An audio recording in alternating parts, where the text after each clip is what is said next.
आप लोगों में से बहुत सारे लोग ब्लैक होल से तो वाकिफ होंगे ही, मगर क्या आप लोगों को पता है ब्लैक होल कैसे बनता है? चलिए आज हम जानेंगे ब्लैक होल की सृष्टि से लेकर इसके अंदर क्या मौजूद है।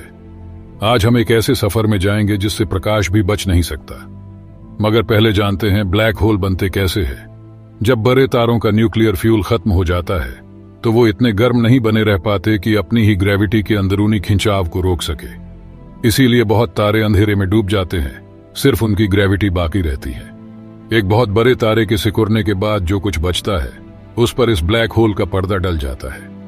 ये तारा इतना सिकुड़ जाता है कि इस अंधेरे में नजर भी नहीं आता, सिर्फ 64 किलोमीटर चौड़ा बचता है। हमारी आकाश गंगा के केंद्र के पास वाले तारे 4 करोड़ किलोमीटर प्रति घंटा की तेज रफ्तार से सैजिटारियस ए नामक ब्लैक होल के चारों ओर घूमते रहते हैं। इनकी रफ्तार इतनी तेज क्यों होती है?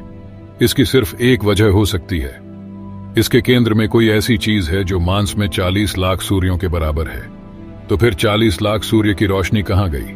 क्योंकि हम इसे देख नहीं सकते, इसलिए वो जरूर एक ब्लैक होल के अंदर फंसी होगी। पृथ्वी इससे बहुत दूर है और उसे इससे कोई खतरा नहीं है, लेकिन इसके आसपास मौजूद दूसरी दुनिया ये इतनी किस्मत वाली नहीं होंगी। और सबसे बड़ी बात, अगर आप ब्लैक होल के सामने पहुंच गए तो आपके लिए वक्त धीमी हो जाएगी।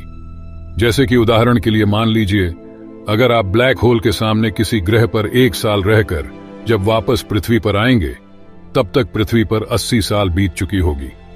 और आप लोगों को तो पता ही है, यह सेम कॉन्सेप्ट इंटरस्टेलर मूवी में भी हमें दिखती है। मगर मान लीजिए, अगर आप किसी तरह इवेंट होराइजन तक का खतरनाक सफर करके भी सही सलामत बचे रहे, तो आप इतिहास को देख सकते हैं और आपको ब्रह्मांड का पूरा भविष्य भी साफ दिख सकता है। कैसे? क्योंकि जब ब्लैक होल के जबरदस्त ग्रेविटी स्पेस और टाइम को भी तौर मरोड़ देती है, तो टाइम हद से ज्यादा खींच जाता है। और मान लीजिए, अगर आप ब्लैक होल जाकर भी जिंदा बचे रहें, तो हो सकता है हमारे ब्रह्मांड में किसी और जगह या टाइम पर फिर सामने आ जाए, और इससे रिलेटिविटी का पहला नियम गड़बड़ा जाता है। लाइट की रफ्तार से आगे जाना नामुमकिन है। स्पेस में लाइट से ज्यादा तेजी से कोई चीज नहीं चल सकती।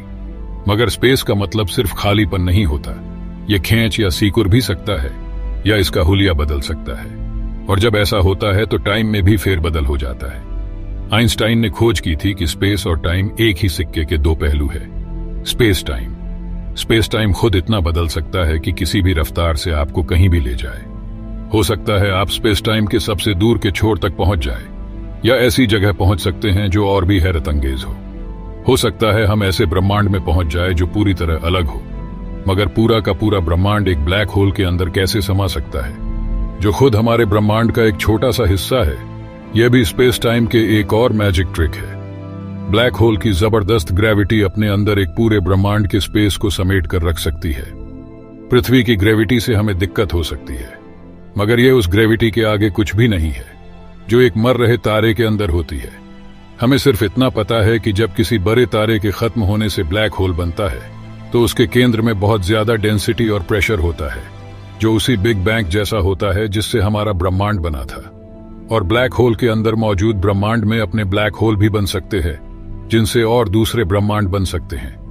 हो सकता है हमारा कॉस्मोस ऐसे ही बना हो। खैर, फिलहाल के लिए इसके ऊपर कोई पुख्ता सबूत नहीं है, मगर आप लोग एस्ट्रोवर्स को सब्सक्राइब करके हमारे फैमिली के साथ जुड़े रहिए ब्रह्मांड के सारे रहस्यमय चीजों के बारे में जानने के लिए।